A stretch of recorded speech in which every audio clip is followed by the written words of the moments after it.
how do you get the seller to make repairs? Well, here's where you channel your inner Harvey Specter. If you guys are Suits fans, you negotiate, you work with your buyer's agent, and you guys get very, very calculated and strategic.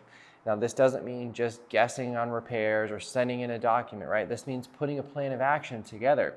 Now, first, it's a chess match. It's almost a dance of trying to push and pull and see how much you can actually get by still keeping the transaction intact. So here's what you do. If you have repairs that you want to get done, what most real estate agents do is they just send a request to the seller that says, hey, I want you to fix X, Y, Z, A, B, C, but they don't give you any invoices or exact information, right? They say, hey, the water heater's broken, I want you to replace or put a new one in, and I want you to repair this wall. Well, if you want to be more strategic, actually get quotes for the work up front with your real estate agent, get those quotes first.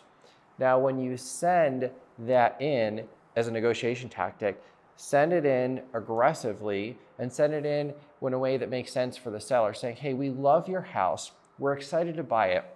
As you are aware, there are several issues with it.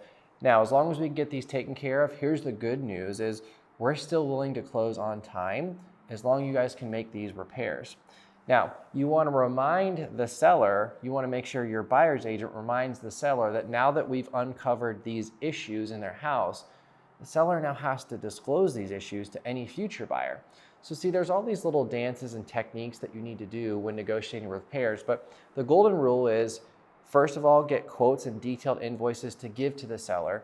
Make sure your repair request is really clear, really easy to understand, and present it with confidence. Say, we're excited to buy your house. We're gonna close here in 2 weeks. As long as you guys can do these repairs, let us know, and make it easy for the seller to understand, and stand strong in your negotiations.